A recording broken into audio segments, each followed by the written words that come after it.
Hi everyone, especially the people back home, the Philippines. Magandang araw po sa inyo dyan.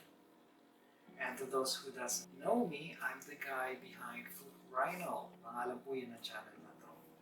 And to those who keep watching my videos, maraming salamat po. At sa mga hindi pa nakapag-subscribe, please do subscribe to my channel so I can make more videos like this.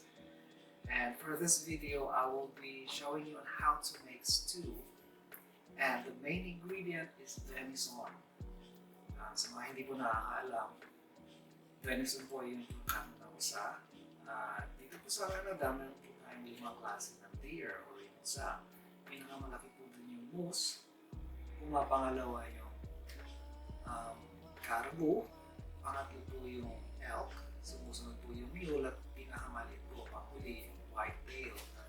And for this recipe, I will be using the whitetail meat. At ang mga sangkap po na gagamitin natin ay ang mga sumusunod.